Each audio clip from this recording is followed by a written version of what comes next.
Ouviram do Ipiranga as margens plácidas. É assim que começa o hino nacional brasileiro. E você já deve saber que o Ipiranga citado nesse verso é um pequeno rio onde foi proclamada a nossa independência. Mas por outro lado, pouca gente sabe o que aconteceu com o rio Ipiranga depois desse dia. Como será que ele está hoje em dia? Será que ele está muito diferente de como ele era em 1822? Se você quiser saber tudo sobre esse rio tão importante para a história do nosso país, então continue aqui no vídeo e vamos conhecer o Brasil.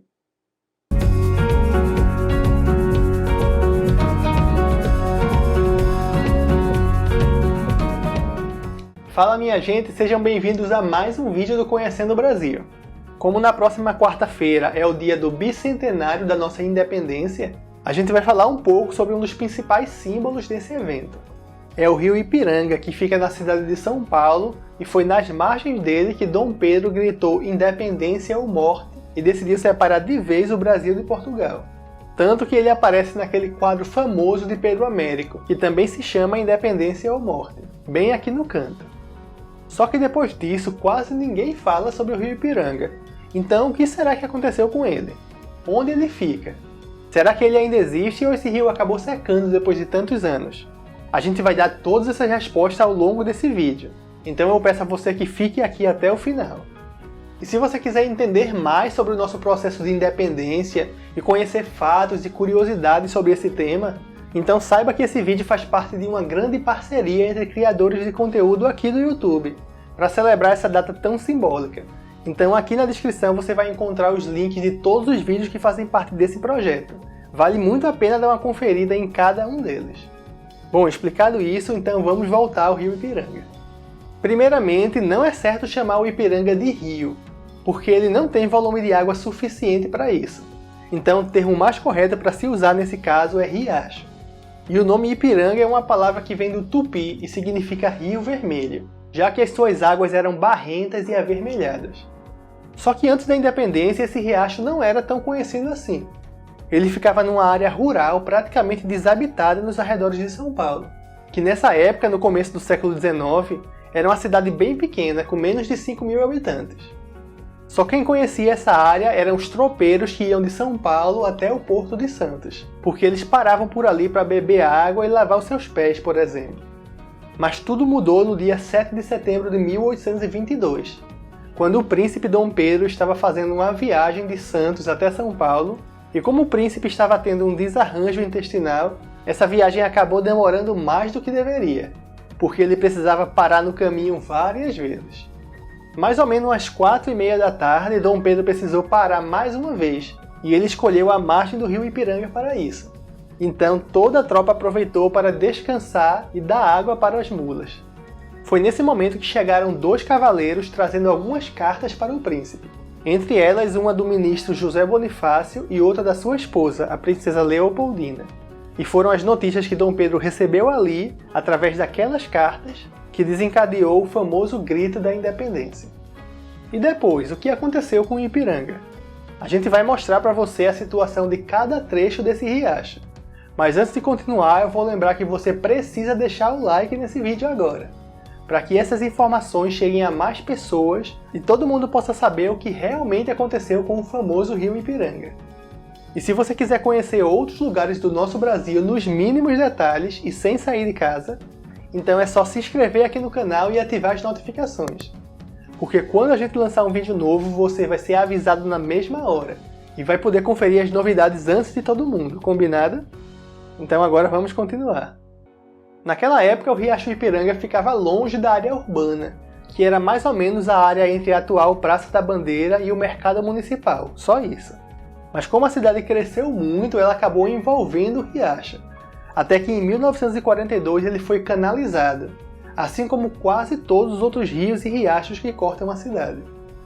Mas no caso do Ipiranga, ele é um riacho bem pequeno, só tem 9 km, e ele nasce lá no Parque Estadual Fontes do Ipiranga, que é uma reserva de Mata Atlântica na zona sul da cidade, também conhecida como Parque do Estado ou Parque da Água Funda.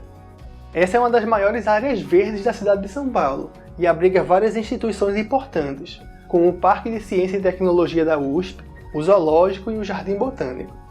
Existe inclusive uma trilha de 20 minutos que leva até uma das 3 nascentes do Ipiranga.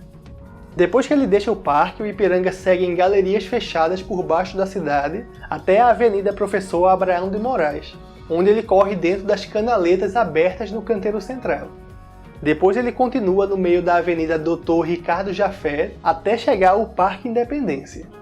Foi nesse ponto do riacho que Dom Pedro deu o grito da independência, mais especificamente onde está o Monumento à Independência, que é um conjunto de esculturas de granito e bronze feita pelo escultor Héctor Ximenes e pelo arquiteto Manfredo Manfredi, como parte das comemorações do centenário da independência em 1922.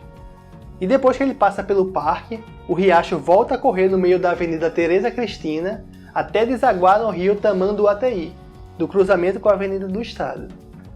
Agora que a gente já conheceu todo o percurso que o Ipiranga faz desde a nascente até a foz, vamos ver qual a situação atual de cada trecho desse rio. Já é de se esperar que, como as suas nascentes estão numa área de preservação, então nesse ponto a sua água é limpa.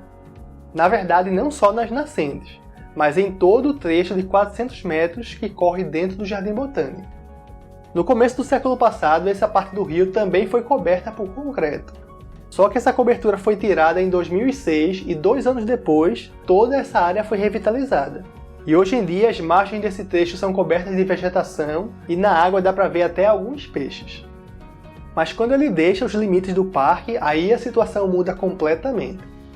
Assim que ele cruza a Avenida Miguel Stéfano, já recebe águas de 2 outros córregos que trazem esgoto e sujeira para o nosso riacho histórico. E a partir desse ponto não tem mais peixe, não tem mais vegetação, ele segue cercado por concreto, às vezes em galerias fechadas e às vezes em canais a céu aberto. E em todo o percurso continua recebendo dejetos domésticos e industriais, o que não é muito diferente dos outros rios da cidade de São Paulo. Já no trecho que ele passa pelo Parque Independência, até que tem uma grama em torno dele, não é só concreto. E até que é um cenário bem bonito, mas infelizmente não é muito visitado porque o mau cheiro é insuportável. E além disso, a área também virou um ponto de consumo de drogas. E é claro que já tiveram muitas tentativas de recuperar esse riacho tão importante para a história do Brasil. Um dos projetos mais lembrados é o do professor da USP, Sadala Domingos. A proposta dele era fazer um parque linear, desde a Rodovia dos Imigrantes até o Parque da Independência, com a intenção de criar um grande polo turístico que valorizasse a história da independência. Esse projeto foi apresentado à Prefeitura em 2005, mas só que não teve nenhum movimento depois disso. O projeto acabou sendo arquivado. Mas pelo menos tiveram outras ações que conseguiram amenizar a situação do Ipiranga. Em 2012, por exemplo, foi feita uma obra para desviar 380 litros por segundo de esgoto que caía no Ipiranga para uma estação de tratamento em Barueri. Mas apesar dessa redução, a Companhia Ambiental do Estado de São Paulo analisou a água e a qualidade dela continuou sendo classificada como péssima. Já em 2020, essa vazão de esgoto desviada para a estação de tratamento aumentou. Foi para 614 litros por segundo. E a meta era que nessa semana, no bicentenário da independência, o Ipiranga estivesse completamente despoluído. Mas apesar de todos os esforços, a gente sabe que infelizmente essa meta não foi atingida. Enfim, mesmo que parte da população ainda reconheça o simbolismo histórico do Riacho Ipiranga, hoje ele também passou a ser sinônimo de sujeira e poluição. Isso sem contar com os alagamentos na época das chuvas. E ele já não tem as margens plácidas que são citadas no nosso hino nacional.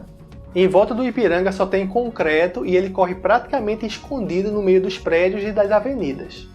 Só que a gente tem que lembrar que não é todo o rio que está nessa situação.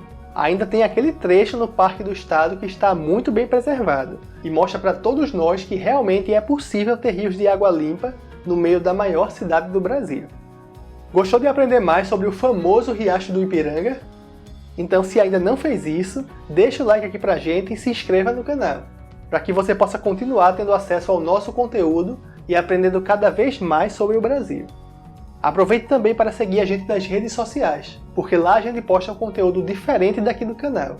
Então é mais uma oportunidade de você conhecer os 4 cantos do nosso país. Aqui do lado eu vou deixar para você 2 sugestões de vídeos do canal. Não saia daqui antes de assistir esses 2 e vamos continuar conhecendo o Brasil. Até o próximo vídeo.